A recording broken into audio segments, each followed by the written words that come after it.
Kajian Kitab.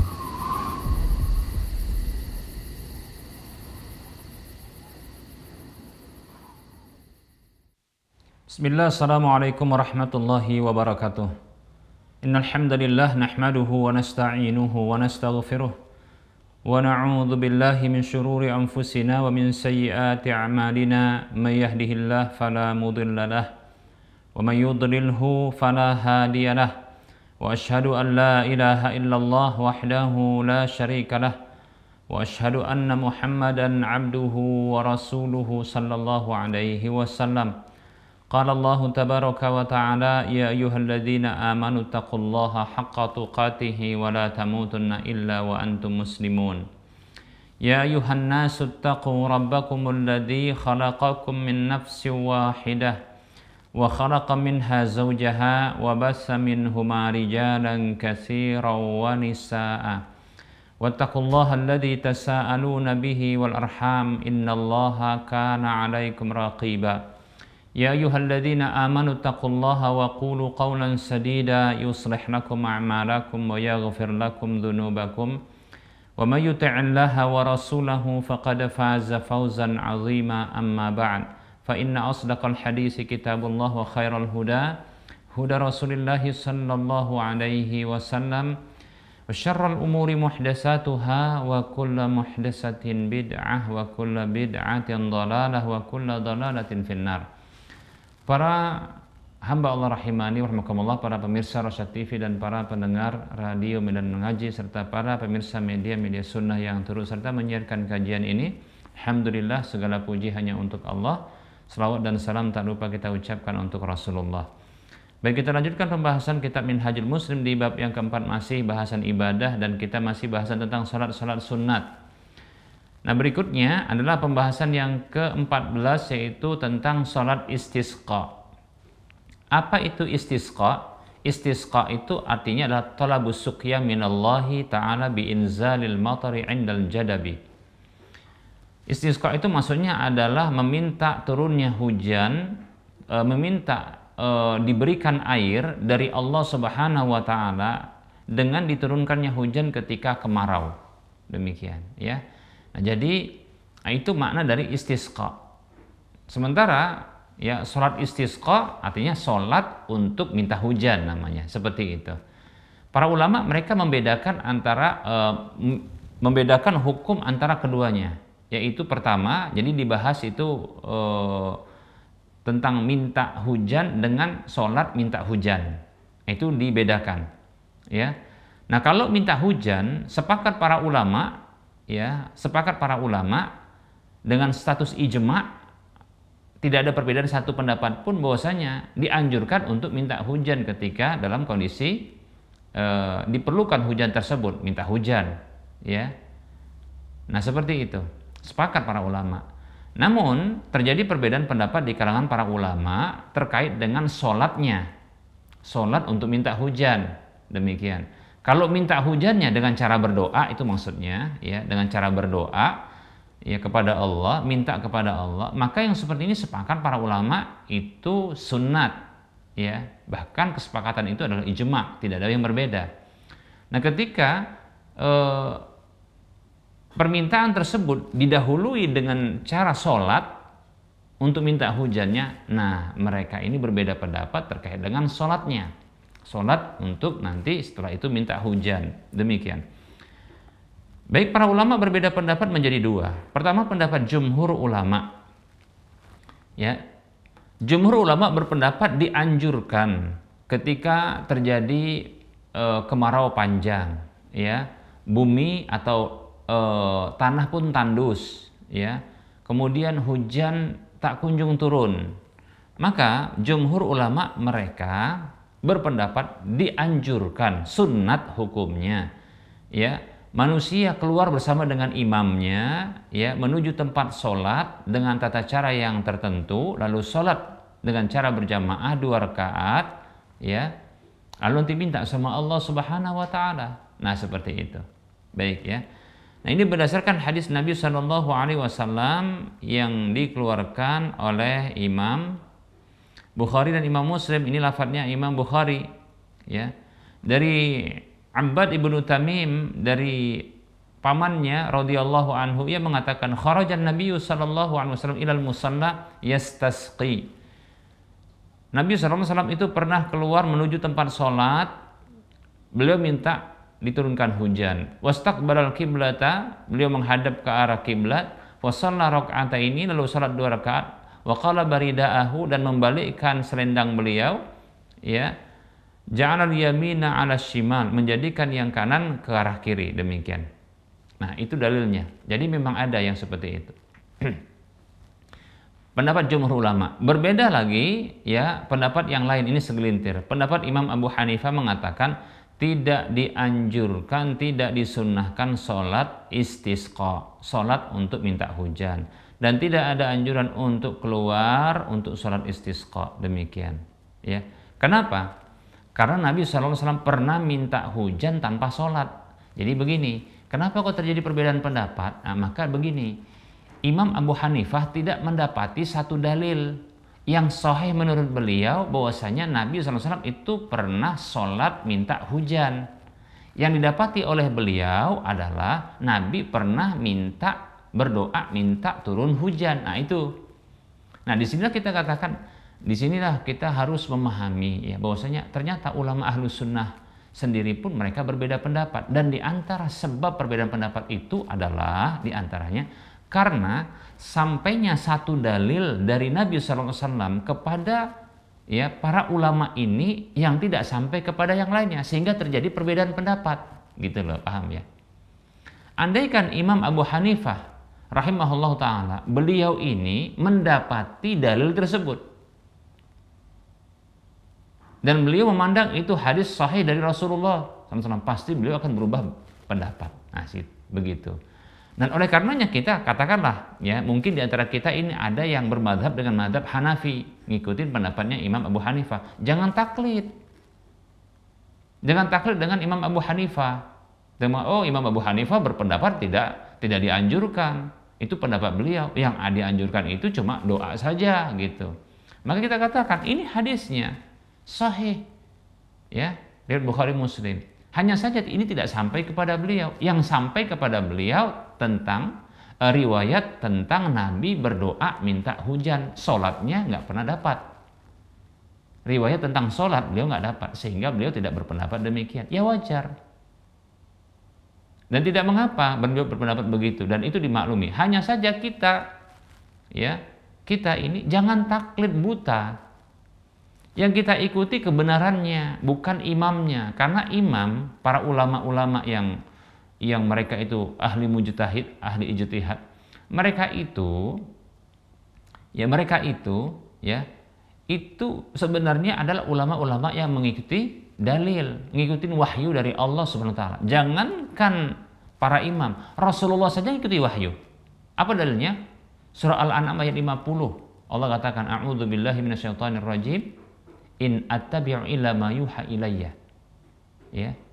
Itu perintah Allah kepada Rasulullah untuk mengatakan, ya diantaranya adalah tidaklah aku mengikuti kecuali apa yang diwahyukan kepada aku. Jadi Rasulullah sendiri pun sebenarnya mengikuti dalil.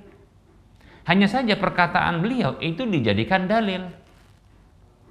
Karena perkataan beliau itu adalah datang dari Allah. Kemudian disampaikan lewat lisan Rasulullah. Dalilnya apa? Dari Al-Quran sendiri yang Allah katakan dalam surah An-Najm ayat 3 dan 4. Allah katakan, "A'udzubillahi minasyaitonirrajim. Wa ma yantiqu 'anil hawa in huwa illa wahyu yuha." Tidaklah dia berbicara dari hawa nafsunya, tidaklah ucapan yang melainkan wahyu yang diwahyukan kepadanya. Jadi wahyu. Nah, begitu. Tapi beliau itu dapat bimbingan dari Allah. Nah, begitu. Jadi jangan kita ikutin pendapat-pendapat para ulama, walaupun kita ini mengagungkan, memuliakan ulama tersebut. Dan bukanlah bentuk menghinakan ulama tatkala kita lebih berpendapat dengan lebih condong kepada pendapat yang sesuai dengan dalil, walaupun kita tidak bersesuai dengan perkataan ulama yang kita muliakan tadi. Bahkan bisa jadi adalah ulama tersebut kalau seandainya dapatkan dalil Al-Quran atau hadis tersebut, katakanlah kalau Al-Quran beliau hafal, tapi hadis belum sampai kepada beliau, ya. Apalagi beliau sangat selektif. Di Irak itu, tempat beliau tinggal itu banyak sekali pendusta. Di sana lahirnya banyaknya dan berkutatnya orang-orang Syiah. yang suka dusta. Nah begitu. Jadi beliau selektif. Demikian.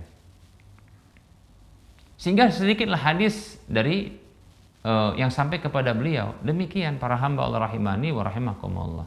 Menunjukkan beliau itu seorang ahli hadis. Karena selektifnya demikian. Hanya saja tak sampai hadis yang sahih dari Rasulullah tentang sholat istisqa ini. Jadi beliau berpendapat tidak ada sholat istisqa, yang ada adalah apa? Doa saja. Dari sini kita pahami, oh ternyata luar biasa. Ya, Imam Abu Hanifah itu sebenarnya adalah seorang ulama hadis yang ngikutin hadis. Gitu. Kenapa? Karena beliau tidak mendapatkan, dan beliau ini menunjukkan bahwasanya beliau tidak mau ngarang-ngarang dalam masalah ibadah.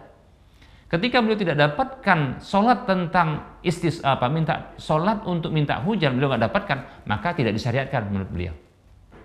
Karena hadis yang datang bukan masalah sholat, tapi tentang doa minta hujan. Nah itu bagus, paham ya? Sehingga beliau berpendapat sholat minta hujan itu nggak ada, karena nggak sampai hadis itu kepada beliau. Yang ada karena ada riwayat itu minta doa minta hujannya. Nah begitu.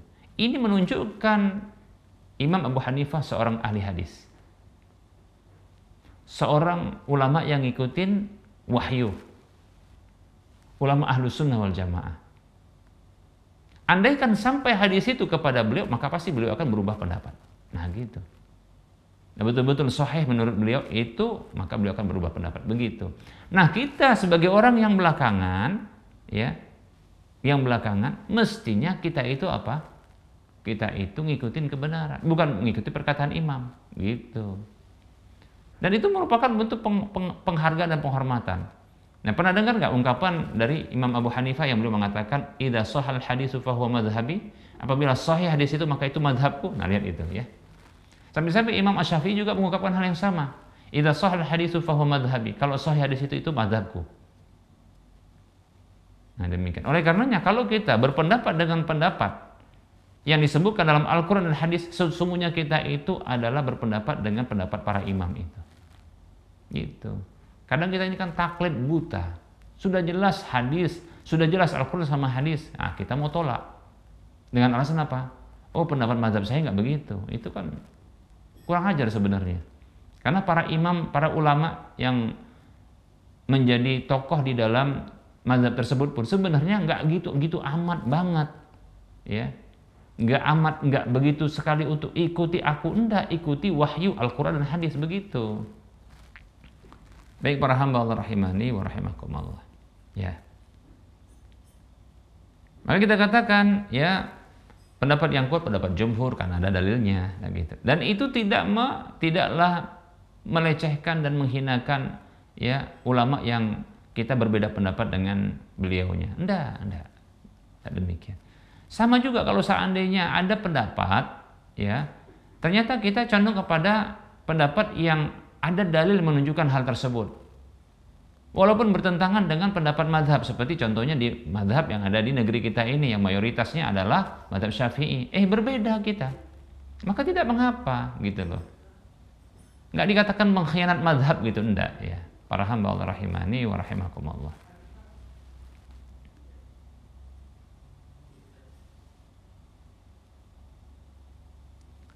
Jadi pendapat yang kuat wallahu ta'ala alam terkait dengan ya salat istisqa itu adalah disunnahkan dengan sunnah muakkadah, demikian. Baik ya.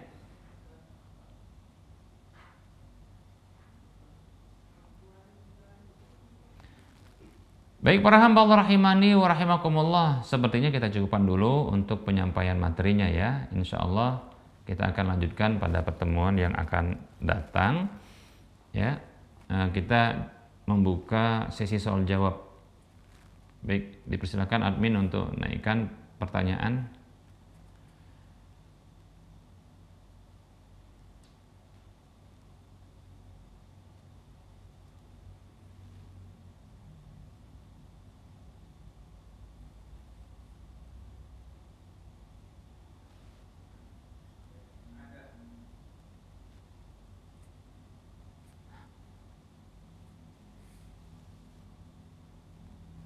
Baik, ada pertanyaan. Bismillah.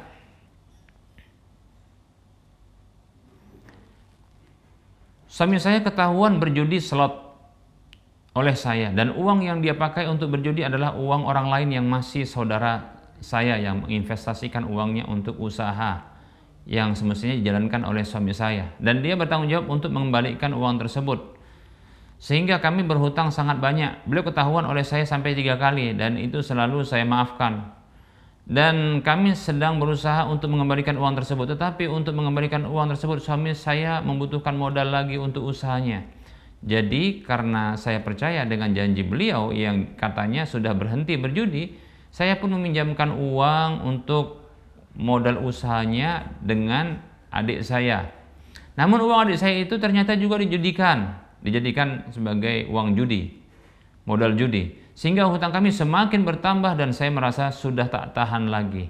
Dan selama kami 14 tahun berumah tangga, dia sering berkata kasar, sholat selalu di ujung waktu, padahal saya sering mengingatkannya, dan juga sering tidak sholat. Dan sekarang setelah saya mengikuti pengajian, saya juga sering mengajaknya untuk ikut pengajian, namun dia tak mau. Apakah saya boleh mengajukan cerai, ataukah saya harus bertahan dan bersabar lagi demi anak-anak, karena kami sudah memiliki 3 anak perempuan.